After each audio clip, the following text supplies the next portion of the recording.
To your channel. आज हम पढ़ेंगे चैप्टर 7 री इंश्योरेंस में डिस्ट्रीब्यूटिंग दी प्रोग्राम अरेंजमेंट्स। इसमें हम देखेंगे भाई नेगोशिएशन और प्लेसमेंट के बारे में, और इसके साथ ही हम देखेंगे इसके अदर पार्ट्स को, जैसे कि डायरेक्ट प्लेसमेंट क्या होता है और इंटरमीडियरीज के थ्रू प्लेसमेंट क्या होता है। हम समझेंगे कि प्लेसमेंट किसे कहते हैं। ठीक है, तो एक एक करके हम बात करते हैं कि जब भी हम कोई री इंश्योरेंस प्रोग्राम को डिजाइन करते हैं तो उस री इंश्योरेंस प्रोग्राम को डिजाइन करने के लिए एक लीड री इंश्योरर होता है, एक इंश्योरर होता है सबसे पहले तो। ठीक है, वो इंश्योरर क्या करता है, वो अपने इंश्योरेंस जिस पॉलिसीज उसने बेची हैं उनके लिए एक री इंश्योरेंस प्रोग्राम डिजाइन करता है। उस री इंश्योरेंस प्रोग्राम डिजाइन को करने के लिए वो एक लीड इंश्योरर, प्रोफेशनल री इंश्योरर के पास जाता है। ठीक है, और लीड इंश्योरर के साथ ही वो और अदर री इंश्योरर्स को भी कांटेक्ट कर सकता है।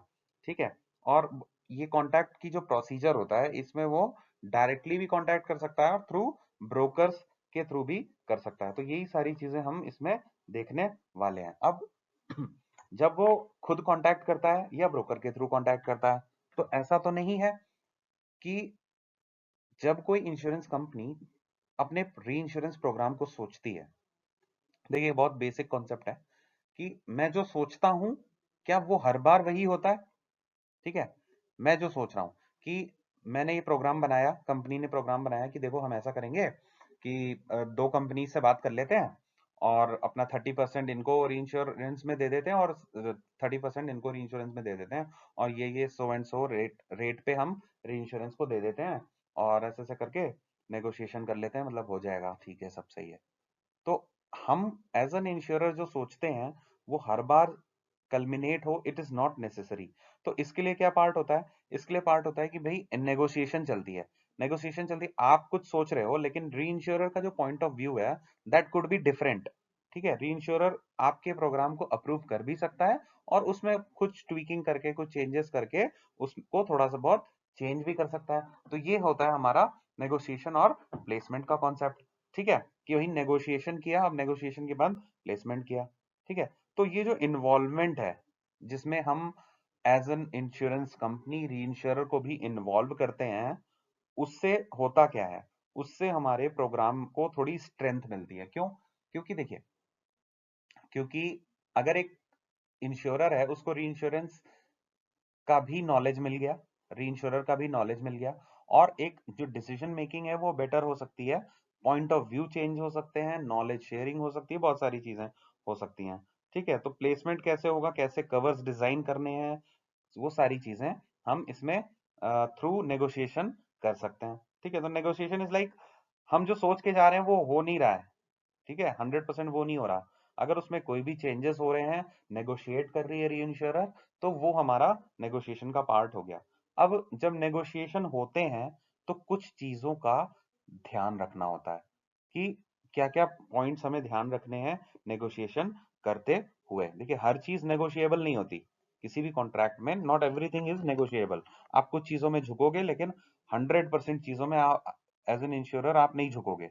कुछ चीजें आपकी अ, मतलब चेंज नहीं होंगी, आप नहीं चेंज होना चाहोगे, और कुछ चीजों में आप ठीक है थोड़ा बहुत मॉडिफिकेशंस के साथ एडजस्टमेंट करना चाहोगे।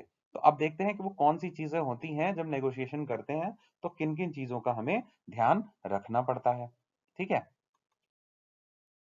तो सबसे पहले हमें ध्यान रखना पड़ता है सीडिंग इंश्योरर का। देखिए, कोई री इंश्योरर जो है वो नहीं चाहता कि हम ऐसे, कोई भी री इंश्योरर नहीं चाहता कि हम ऐसे इंश्योरेंस कंपनी को री इंश्योरेंस दे दें जो कि इनएडिक्वेटली कैपिटलाइज्ड हो, मतलब उसके पास कैपिटल या फाइनेंशियल डिफिकल्टी से जूझ रही हो। तो इसी वजह से जो हमारी क्रेडिट रेटिंग एजेंसीज हैं उनका रोल बढ़ जाता है। तो वो रेटिंग एजेंसीज क्या करती हैं, आपकी कैपिटल को और इन सबको रेट करती हैं, उसके हिसाब से कंपनी की रेटिंग निकालते हैं, है ना।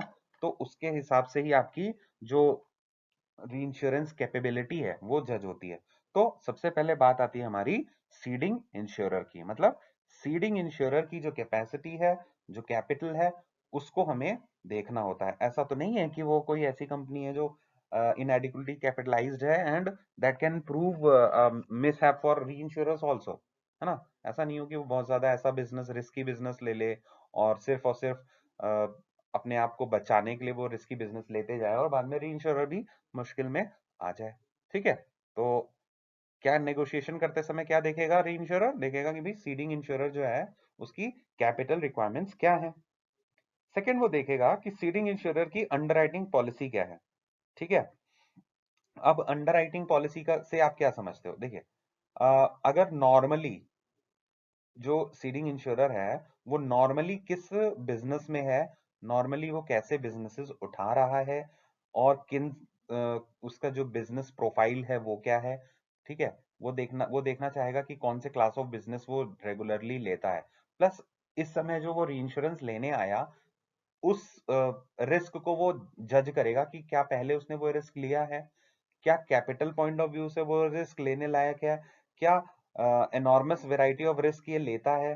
ठीक है, तो ये सारी चीजें हैं और मतलब ये सारी चीजें एक रीइंश्योरर के लिए भी इंपॉर्टेंट हो जाती हैं। सो सेकेंड पॉइंट इज कि सीडिंग इंश्योरर की अंडरराइटिंग पॉलिसी क्या है। आप आप समझ टेररिज्म या आप मान लीजिए एक एविएशन नहीं लेते, अचानक से आप एविएशन की 5,000 करोड़ की पॉलिसी का रीइंश्योरेंस लेने जाओगे और आपके बिजनेस में पहले वो नहीं है, तो वो दिखेगा ना कि आप अचानक से ले रहे हो। तो कोई भी मतलब एक री इंश्योरेंस को आपको री इंश्योरर को आपको री इंश्योरेंस पॉलिसी लेने में सेशन लेने में भी दिक्कत आएगी। ठीक है, थर्ड इज दी अंडरराइटर। तो अंडरराइटर क्या है भाई? वो ये देखेगा कि भाई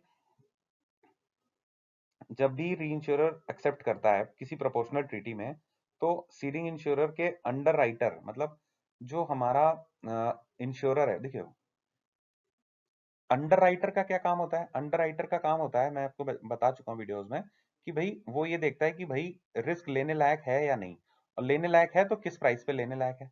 ठीक है, अब जब कंपनी ने रिस्क ले लिया, अब क्या करेगा? री इंश्योरर के पास जाएगा। भाई भाई वो रिस्क री इंश्योरर के पास भी तो गया। तो एक तरह से री इंश्योरर को कोई चॉइस नहीं है। अगर ट्रीटी उसने कर रखी है कि हाँ ठीक है, कंपनी ए जो भी इंश्योरेंस लेगी उसका री इंश्योरेंस मैं करूंगा, उसने ट्रीटी कर ली, यानी कि अपनी पेन और कॉपी उसने दे दी उसको, ए को, कि भाई अंडरराइटर को कॉपी दे दी कि भाई जो तुम चाहो वो तुम ले सकते हो, चेकबुक दे दी, तुम जो लिखना चाहो लिख सकते हो। तो भाई रीइंश्योरर को जानने का अधिकार है ना कि भाई अंडरराइटर कौन है। तो नेगोशिएशन में वो पूछ सकता है कि भाई अंडरराइटर कौन है, उसका ट्रैक रिकॉर्ड क्या है अंडरराइटिंग में, उसके उसकी जो मार्केट स्टैंडिंग क्या है, क्या वो ट्रस्टवर्दी है कि नहीं है। तो अंडरराइटर के बारे में जो क्वेश्चंस हैं वो नेगोशिएशन में वो ले सकता है एक री इंश्योरर। ठीक है, अब अंडरराइटिंग पॉलिसी के बारे में, कि अंडरराइटिंग पॉलिसी का क्या मतलब। देखो, हर री इंश्योरर की उसकी खुद की अंडरराइटिंग पॉलिसी है, मतलब कि वो कुछ ऐसे अंडरराइटिंग नेगोशिएशन में, देखिए मैं बताता हूँ इसको बहुत इजी इजी तरह से समझाऊंगा। मैं एक वेजिटेरियन हूँ, ठीक है, फॉर एन एग्जाम्पल, कि मैं एक वेजिटेरियन हूँ अगर, तो मेरी ये पॉलिसी है कि मैं वेजिटेरियन हूँ। ठीक है, नाउ उस पॉलिसी की वजह से मैं कभी भी नॉनवेज नहीं खाऊंगा। ठीक है, ये मेरी पॉलिसी है। सिमिलरली आपकी जो अंडरराइटिंग पॉलिसी है, तो री इंश्योरर, एक इंश्योरर की एक पॉलिसी हो सकती है कि भाई वो ठीक है बिजनेस ले रहा है। ठीक है, सपोज एक इंश्योरेंस है, वो एक लिकर कंपनी का इंश्योरेंस ले रहा है। ठीक है, और री इंश्योरर ने पहले से ही सोच रखा है कि मैं किसी भी सिन कंपनी को री इंश्योर नहीं करूंगा। तो इसकी पॉलिसी है ना कि री इंश्योरर तो नेगोशिएशन में वो ये देखेगा कि भाई तुम पहले मुझे ये बताओ कि मैं आपका भले ट्रीटी है, लेकिन मैं ट्रीटी में पहले आपको नेगोशिएशन जब कर रहा हूं, तो मैं ये पता करूंगा कि भाई आपकी अंडरराइटिंग पॉलिसी, मेरी अंडरराइटिंग पॉलिसी है, मैं सिन कंपनीज में नहीं लगाऊंगा। ठीक है, तो वो आपको बताना पड़ेगा कि भाई हाँ ठीक है, मैं मेरा ये जो बिजनेस है मैं सिन का बिजनेस आपको अंडरराइट करके नहीं दूंगा। ठीक है, आई होप नेगोशिएशन में ये जो चार चीजें हैं आपको क्लियर हो गई होंगी। आगे हम बात करेंगे कि बाकी क्या चीजें होती हैं। की बात करते हैं। अब क्या कंसीडर करेगा नेगोशिएशन करते समय एक्यूमुलेशंस के बारे में? देखिए, री इंश्योरर अवेयर है कि भाई अगर मैं किसी एक बिजनेस में कुछ ज्यादा लिप्त हो रहा हूँ, ठीक है, पर्टिकुलर क्लास में या पर्टिकुलर टेरिटरी में मैं ज्यादा बिजनेस कर रहा हूँ, तो मैं वहां पे एक्यूमुलेट कर सकता हूँ लॉसेस को, और इतने ज्यादा मेरे लॉसेस बढ़ सकते हैं कि इतने हैवी लॉसेस हो जाएंगे कि मेरा जो बिजनेस है वो काफी इम्बैलेंसेस में जा सकता है। तो वो ये चेक करेगा कि भाई मैंने पहले जो आपके बिजनेस अंडरराइट किए हैं उसमें सिमिलर चीजें हैं नहीं है, मैं कहीं लॉसेस अक्यूमुलेट कर रहा हूँ कि नहीं कर रहा हूँ, तो ये नेगोशिएशन कर सकता है। अब लीडर ऑफ द ट्रीटी एक इंश्योरर है ए, वो री इंश्योरेंस करा सकता है, ठीक है। अगर लेकिन 20% उसको मैक्सिमम री इंश्योरेंस बाहर से लेना होता है, जो भी है, तो अब उसको क्या मल्टीपल री इंश्योरेंस लाइन्स क्रिएट करनी पड़ती हैं। अब मल्टीपल री इंश्योरेंस लाइन्स क्रिएट करने के सेंस में वो क्या करता है कि एक एक को ज्यादा करता है, तो एक लीडर हो जाता है ट्रीटी का, उस ट्रीटी का एक लीडर होता है जो सबसे ज्यादा अंडरराइट करता है बिजनेस को। तो अब क्या करते हैं, सारे री इंश्योरर्स उसी को फॉलो करते हैं कि ठीक है भाई, तू प्रोफेशनली मैनेज कर रहा है चीजों को, तो तुमको लीडर बना देते हैं और उसको ड्यूटी दे देते हैं कि भाई तुम प्रॉपरली और रिस्पॉन्सिबली काम करो, ठीक है। और उसकी ये सारी चीजें आप जो मैंने पहले डिस्कस की, वो सारी चीजें आप चेक कीजिए, जिससे कि हमें मतलब नुकसान ना हो, ठीक है।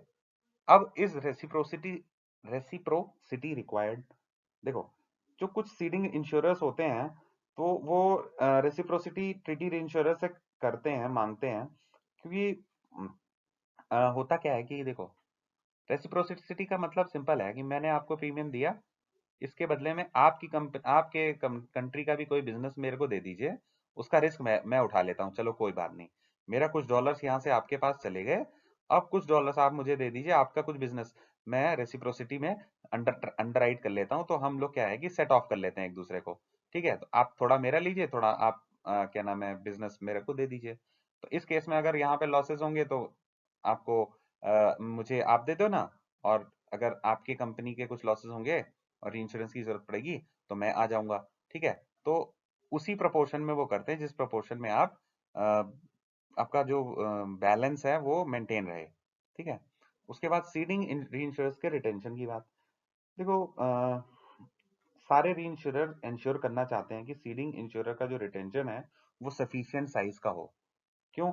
क्योंकि भैया अगर आपके सफिशिएंट साइज का इंश्योर नहीं कर रहे हैं, इसका मतलब आप क्या कर रहे हो कि आप सिर्फ और सिर्फ री इंश्योरेंस से कमीशन कमाने के लिए ही बिजनेस कर रहे हो। तो ऐसा अगर री इंश्योरर को फील हो गया, तो उसका आप क्या करोगे, आप जब आपको पता है कि मैं अगर पैसे, देखो देखिए इसको मैं आपको समझाता हूँ बहुत ही इजी लैंग्वेज में। सीडिंग का रिटेंशन में क्या होता है कि भाई अगर मुझे ये पता चल जाए कि मुझे कुछ करना नहीं है, मुझे बिजनेस लाना है, ठीक है, क्लेम नहीं देना, मैं एक बिचौलिए का काम करूंगा ना, एक मीडिएटर का काम करने लग रहा हूँ। मैं क्या कर रहा हूँ, मुझे 100 रुपए किसी को जाके देने हैं, तो मैं क्या कर रहा हूँ, भाई तुम्हारी पॉलिसी मैंने बना दी और वो 100 रुपए मैंने इसको दे दिए, अब ये क्या कर रहा है, पलट के मेरे को 20 रुपए वापस कर दे रहा है। तो मैं तो 20 रुपए मुझे मिल जा रहे हैं, और मेरे को क्लेम आने पे 100 रुपए का पूरे का क्लेम इसका है, मेरा कुछ भी नहीं है। तो अगर ऐसी चीजें होंगी तो आप आज 100 ला रहे हो, कल 1000 लाओगे, फिर 10,000 लाओगे, तो इस तरह से आपका क्या होगा कि आपका रिटेंशन कम होता जाएगा। आप रिटेन तो कुछ नहीं कर रहे, आप सिर्फ बिजनेस इसलिए ला रहे हो कि आपको री इंश्योरेंस का कमीशन मिले। तो वो भी चीजें जो नेगोशिएशन है उसमें देखी जाती हैं कि कहीं ऐसा तो नहीं है। इसके बाद कुछ चीजें हैं हमारी जाती हैं नेगोशिएशन के टाइम में, वो है हमारी कमीशन की टर्म्स की, किन टर्म्स पे एंड कंडीशंस पे कमीशंस लिया जा रहा है। तो ऐसा तो नहीं है कि हमारे जो री इंश्योरेंस है वो टर्म्स हाइयर लेवल पे हैं, भाई सेशंस जो हैं हाइयर लेवल पे हैं सरप्लसेस से, ठीक है।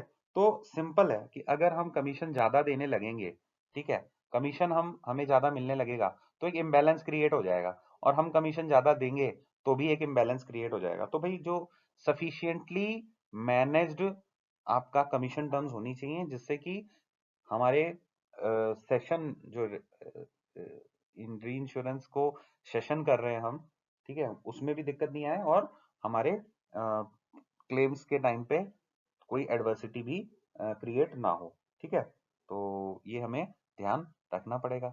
फिर प्रीमियम रिजर्व देखे जाएंगे भाई कि प्रीमियम रिजर्व सफिशिएंटली है कि नहीं है ना, और लॉस रिजर्व भी होने चाहिए भैया लो रेट ऑफ इंटरेस्ट पे, और क्या है, कोई फाइनेंशियल ड्रैग तो नहीं है री इंश्योरर का, ठीक है। तो ये देखो कुछ चीजें हैं जो प्रीमियम रिजर्व्स और इनसे रिलेटेड मैंने इस पे वीडियो भी डाल रखा है, आप उन पे जाके देख सकते हो, ठीक है। नेगोशिएशन के टाइम पे आपके प्रीमियम रिजर्व्स भी देखे जाते हैं, आपका मार्केट एक्सपीरियंस देखा जाता है, देखिए नेगोशिएशन कर रहे हो, मार्केट एक्सपीरियंस देखा जा रहा है भाई, आप कौन कौन से मार्केट में काम करते हो सकता है आप एक डेवलप्ड इकोनॉमी में काम करते हो, लेकिन आप यहाँ इंडिया में आ रहे हो, आप डेवलपिंग इकोनॉमी में काम कर रहे हो, तो डेवलपिंग इकोनॉमी के में जब आप काम कर रहे हो तो आपको देखना पड़ेगा कि भाई आपका मार्केट एक्सपीरियंस क्या है, ठीक है।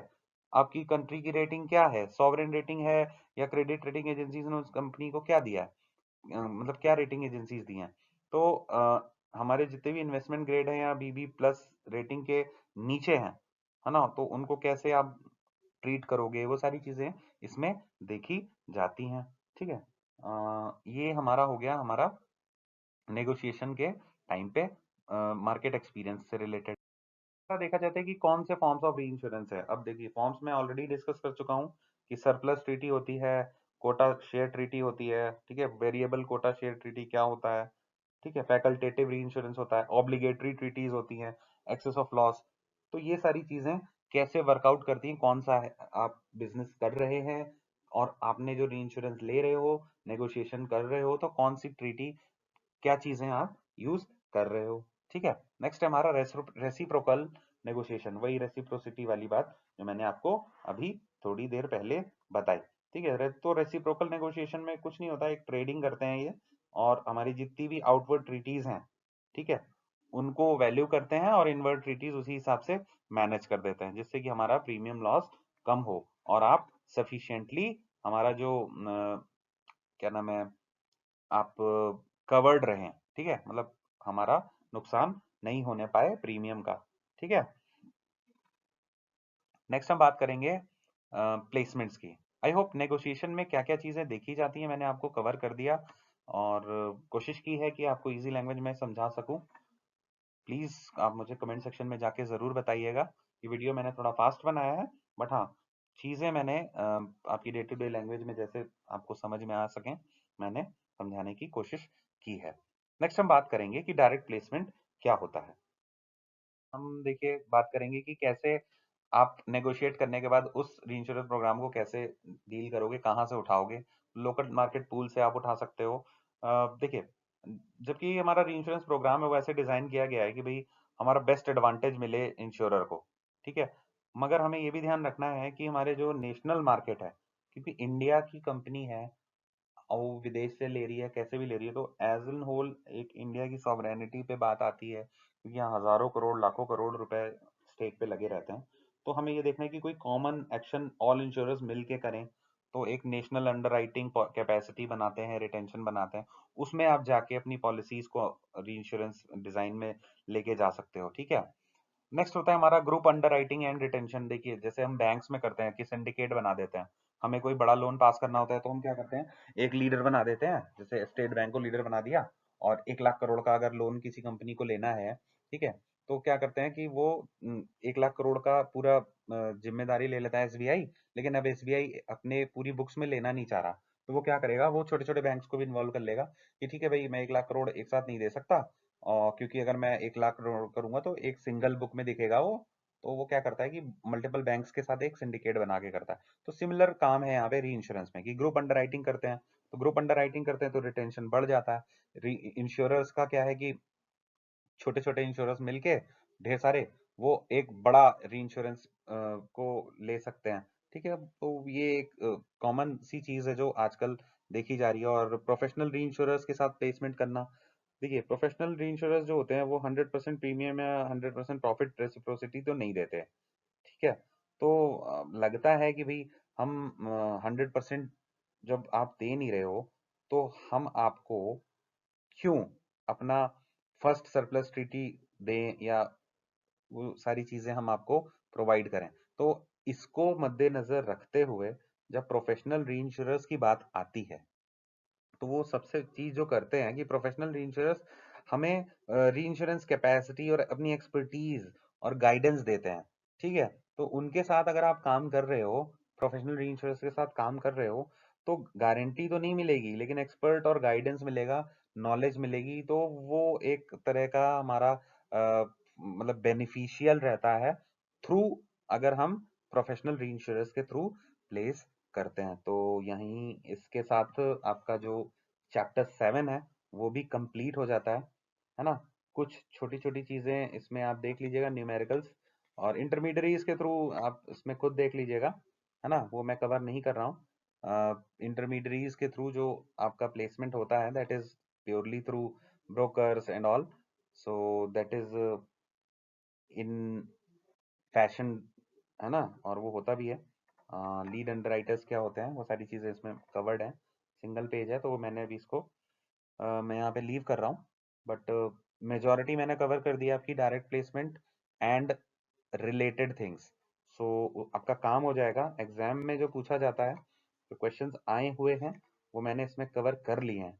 ठीक है, तो एक बार आप वीडियो को पढ़िए, समझिए, एंड एमसीक्यूज जब आएंगे तो मैं और क्वेश्चंस पोस्ट करने वाला हूँ। Through them I will go through each topic once again, and that would be quite helpful before your exams. Thank you for watching. Keep learning, keep sharing.